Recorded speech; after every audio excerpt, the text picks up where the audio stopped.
And this is one thing that I've discovered. Okay, so one thing that I've discovered is even in this, I mean, like even this podcast situation, right? I think that I'm at a disadvantage in these situations just because I try to be, you know, I try to come off as more intelligent, right? And it's not like pretending to be intelligent or because I'm super intelligent. It's just that I always look at these outrageous people. Like, the guy, what is that product where the guy's wearing the jacket with the dollar signs on it? Let's go. Was that, those guys, like, they're the guys who are outrageous, these crazy ass, they're basically mascots for their brands, Mm. right? Or Crazy Eddie, you remember him? We talked Yeah. about him before. Crazy Crazy Eddie, his Eddie. prices are insane, all these crazy ass, I mean, like, gimmicks, right? I don't want to have a gimmick, right? That's because I always thought that people should listen to me because what I'm saying makes sense. I mean, what's nuts is this, right? I've saved people like thousands of dollars in taxes a year that they would have had to, that they would have had to pay out, right? Some people 30 grand, right? Other people potentially more. It's a lot of money that by following our methodologies, you can legitimately reduce your tax burden, right? But when I talk about it intelligently, it's not exciting, I guess, in a way. Nah, you But gotta just hit them with the headline. hit the I headline. save But you but more money. than that, I see people out there marketing the same thing as we're doing, except they're doing it basically posing in front of the stupid stuff that they bought with their tax savings. Right? Hey, but that's what you're supposed to do, though. A guy That's what posing you're in front of his supposed to Lambo, right? do. A guy posing in front of his Lambo. They like guys sitting there with actual stacks of money, right? Like, check it out. Like, I saved, like, it's, I I guess save the, money. You need to too. yeah, it's You kind of should funny talk though. just You, like you, that. you look at it, it's so irresponsible looking, right? Uh, But I understand that, to a certain demographic, that plays well, yeah. right? I mean, because, I mean, look at the guys that I work with directly who I save the biggest amounts for. It's like, uh, basically, it's like a former professional athletes and high end educators. Like, they're overly intelligent people to begin with, right? I don't really get anybody else. I don't get your common middle of the road. I don't get the short attention span crowd, right? Which is most people, right? In America today, we talked about, are people getting dumber? Well, I don't know if they're getting dumber, but they're definitely, you reach them differently. Their attention spans are shorter. They need to have shiny things dangled in front of them, Yep. right? And here's what's crazy. This is what I'm discovering. Um, this is why scams work on them, right? Yeah. A lot of times they are so attracted to something that's being thrown at them that speaks to them that they just, boom, they're all over it and they're falling for it. I mean, so I was picking up medication for my father at a CVS. Okay. Mm. And I'm in line and there's an older lady in front of me. It's a pretty big line. And there's an older lady in front of me. She's probably in her late 60s. When I say older, she's not old, but she's older than me, right? Uh, I would put her early 60s. Okay. And she's there, she's in line, and you can see it, right? Marketing is designed to prey on the weakest among us. You got to realize that. So if you're out there watching this, and sorry to tell you this, if marketing really works on you, you got to strengthen your mind because it's really designed to get the weakest among us, right? Those point of purchase displays. So let's say you're walking through, like this lady in the CVS line. Okay, she's in line for her prescription pickup, right? They put it mm. right, that line, if it's long enough, goes right by the vitamins. All those crazy vitamins that you don't know if you need them or not. And she's sitting there looking at the shelf, and suddenly she's got like 10 different vitamin bottles cradled in her arms. Vitamins that she probably would never have bought if she wasn't stuck in the line looking at them. And they all are attractive. They're like gummies and all. And then her phone rings. Right, her phone rings. She picks it up. She's got an armful of stuff. Phone rings, and I can hear it. Right, she's on speaker. Okay, and it's somebody. It's a telemarketer. Okay, and it's asking her something about her Medicare or Medicaid, right? And she's answering the questions. No. Okay, remember all this telemarketing now is designed. They hit you with. It's just like getting mail that that says you owe taxes. I mean, like that you're or if you look at these letters really carefully, it says this is not governmental mail in the bottom. It has to tell you this not from the government in Man, very you know small what? letters, right? But people Like, because we were believe. just we were just talking about this. I got hit with one of the most sophisticated scams, and I almost got it. But some told me to just to avoid a scam, you have to take the extra step and just do research. Okay, Like I got hit with one where I had just literally called. I've been dealing with the well, hold on real quick. Is it a scam or is it just marketing? it was scam. Okay. Because there's a difference. Yeah, Okay. So a scam is somebody pushing something that they're trying to rob you with. It's illegal, right? yeah, he was trying to. Yeah, they was trying to get Now, me something legal. the difference here is that this lady was being suckered in by somebody selling something and asking her a bunch of questions in order to they're trying to get her to move her Medicare from one thing to another, basis what Oh it yeah, is, yeah, that's sales. right? That's a finesse, right? All Yeah, these things coming telling you that like attempts to refinance your mortgages. So the calls are coming, and this is from the closing department, looking for Raymond McDaniel. We called you last week about your loan. You were at the final stages. Oh, I don't have a loan. That's marketing, right? you're But a right. scam is somebody telling you that that the Prince of Nigeria has selected you to receive $50,000, but we need to confirm your bank account first. Yeah, that That's you only get like the funny thing about it. They scam broke people, people who are like yeah, kind of desperate for the money. mm-hmm. Because that's when I was successful. Like that's when like you could scam me back in the day. But now that I've trained my mind and now I get it, like the last scam that because most people I don't even pay them attention. I don't even care anymore. But this last scam was kind of sophisticated where I actually have to call and like the people was, oh no, it's a scam. Like who I've been dealing with the what like the board equalization. I'm doing my state taxes because they I owe them money, right? Okay. So I did something where they was like, oh yeah, you're probably gonna get a refund back, right? So I got sent an email saying that your refund has been processed. We need your just give us your information to confirm. So I look at it and like I think I just like put my name and then it was like, oh, you'll get $1,900 back. And they was like, oh, we need your social security card and we need something else. And that's when I stopped. I was like, wait a minute. Yeah. Let me go and see what's going on. And I Yeah. called and they was, oh yeah, there's no such thing. And it was like, of course, like it was like $1,900. But I was like, I really would like $1,900 right now. You know what I'm saying? But it's like, no, it's a scam. Yep. All a scam. Remember, governmental agencies reach out by snail mail. They do. That's how they They do it. definitely do. Snail mail. That's how they do it. They do not. They will never ask you to confirm your information. That's phishing. And That's yeah, they all don't do that is. nothing on the phone, nothing through the internet. Yeah, it's all phishing. That's what that is. And remember, scams mostly prey on people's greed. Yes. Right? That's what happens. They prey on your greed. Like, oh, I want $1,900, Right. and like like you're thinking to yourself, oh man, I'm getting money back. I should have paid. Ha ha. I'm getting one over. No, you're getting scammed. Right. Right. And it sucks. Now those are scams, and then there's the other area where it's just marketing, right? I know a lot of people who claim and like, oh man, all these scams. They're not scams. That's just marketing. They're just trying to get you to buy something or getting you to transfer your money from here to somewhere else, right? Because there are some businesses that are out there that most people don't understand how they make their money, right? Some places, okay, some businesses make money. So let's say, Raymond, let's say that you were working at one manufacturing plant, okay, put in 10 years there, and then you change jobs to another. You've got a qualified plan at the original place. You open up a new qualified plan at the new place. Okay. You can transfer money from your previous qualified plan into your new one, but you have to initiate that transfer. It's called a rollover. Mm-hmm.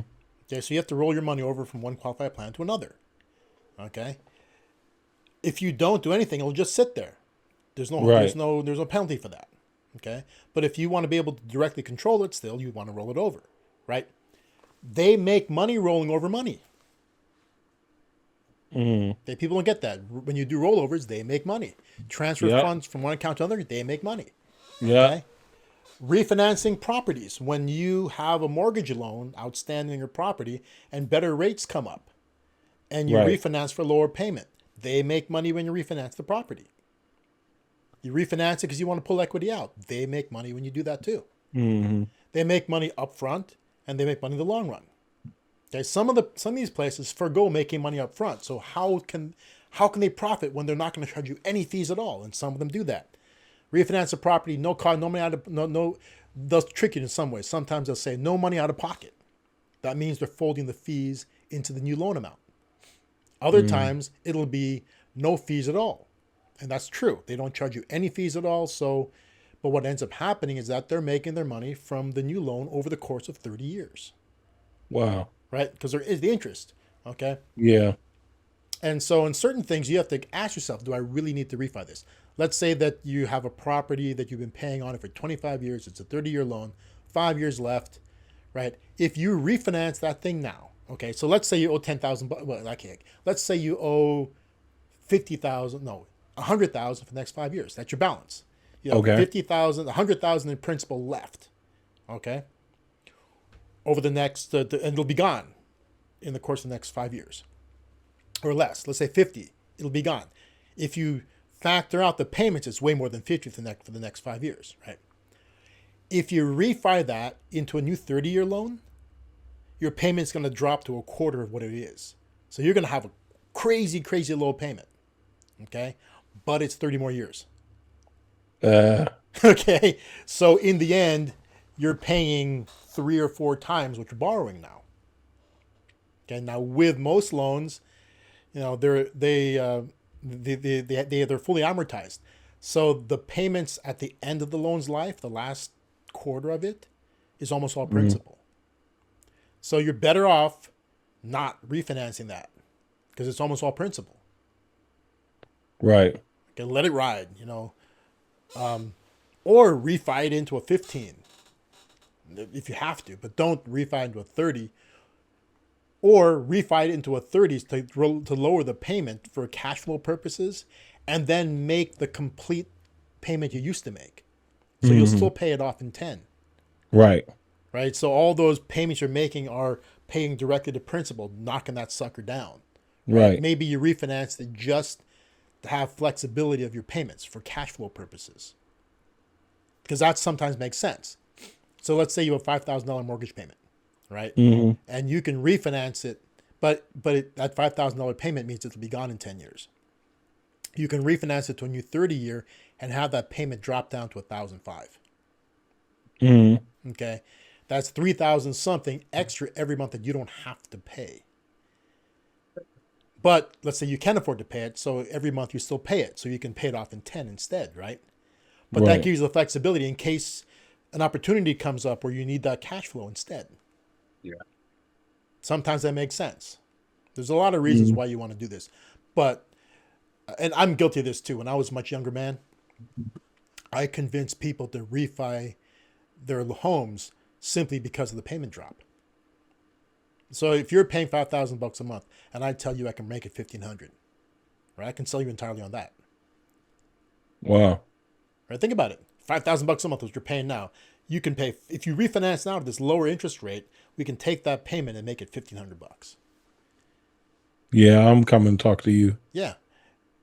And of course, there's the caveat. It's going to be 30 years again. You're adding on the 20 years of the loan, and when you look at it, you're borrowing more money, I right? would do that. But I could move that on you, saying, and there's a lot of. I mean, it's legitimate. You can do this, and you can still pay the full 5,000 you're always paying, and it won't affect you. So, but it gives you that flexibility. If there's a month where you want to pay less or you need to pay less, you can, and it won't hurt your Hmm. credit. That's all. I mean, I can move you on that. But in my earlier days, I wasn't doing that. I was just entirely saying, man, what can you do with the extra money that you're saving? What can you do with the 3005? You can buy a car. I can't tell you how many people who I've refied and convinced them to buy shit Really? because it's attractive. I'm talking to people in their 30s. Man, you've been eyeing that BMW. Now remember, this is 1991 ish, right? Uh, 1991. Only people who drove BMWs and Mercedes were doctors and lawyers. Nurses didn't drive those kind of cars back then. I mean, a nurse might get one to like splurge on themselves. Okay. And that's what I would talk them into. Right. I had a lot of people in healthcare I was working with. And hey, man, treat yourself. Get a BMW, get a Mercedes. And back then they were 190Es, but still. Like, splurge. We can drop your payment down dramatically and you can go on a trip. We're selling lifestyle, right? Obviously, today I'd be selling it a whole different way, but I could still sell it. right. Okay. But yeah, I mean, like, that they're not all scams. These marketing is not a scam. You have to realize that. So every time you get a telemarketing call, they're not scammers. They're not people trying to steal money from you. They're trying to get you to buy. Some people think they're stealing money from them because they're trying to get them to buy stuff, right? But are you getting something for the money you're paying? As long as the answer is yes, then it's not a Yep. scam. If you're wiring money overseas and all you're getting is a big smile, yeah, you're being scammed. Right? Okay. But the marketing's not a scam. That's your own fault for being susceptible to it. Excuse me. It's your goal as an intelligent human being to be able to detect marketing. Right. Right? You have to be able to answer that call. And dude, when my phone rings, do your phones do this? Does it say scam likely? Yes. Yep. Right? Okay, scam likely does, and I blame that for why people think that it's all a scam, because the phone's saying that it's likely a scam. It's not a scam. It's just marketing. It's like it's somebody calling you to get you to refinance your house. It's somebody, like, I had a call just before this Zoom started. It said scam likely, and they were and it's somebody saying, "Hey, Mr. Santos, we're doing work over here in Whittier Boulevard. We want to know if there's anything that you need done on your house." It's a marketing Oh, call I get those people. from a contractor company. Yeah. Or if people selling solar, that comes Or they're up. selling solar. Likely They're too. selling something real, right? Yeah. That's not Or scam. That's marketing. Right? yeah, I think the college loan people pop up under scam likely for me right now. They do too. Anybody pops up under, and actually the reason it pops up is because they're using phone banks. They're using those lines where you call up and it changes the number every time you call. Oh yeah, definitely. That's why they're coming up as scam likely. Okay, that's why it happens. Okay, but they're not. Most of them are not scams. Most of them are marketing. I mean, the guys selling solar, the guys are trying to sell you electric. What's it called? Home warranties, or they're selling you what's it called? It's legitimate. You can actually buy certain things for your house that you can get tax rebates on, like energy efficiency. If you put in triple glazed windows, you can get a rebate of a size large enough to cover the cost of triple glazed windows, possibly. Right? That's not a scam. That's all marketing. Right? Just like, okay, so I personally, the solar guys to me are bordering on scams. Or what? To me, the solar guys border on scams. They are borderline scams. And the reason why is because the way they present themselves. Okay, they really are selling a product, but they all roll in there as if they are GE, not GE. Who the hell's the power company? Oh, Southern California Edison. Yeah, Edison.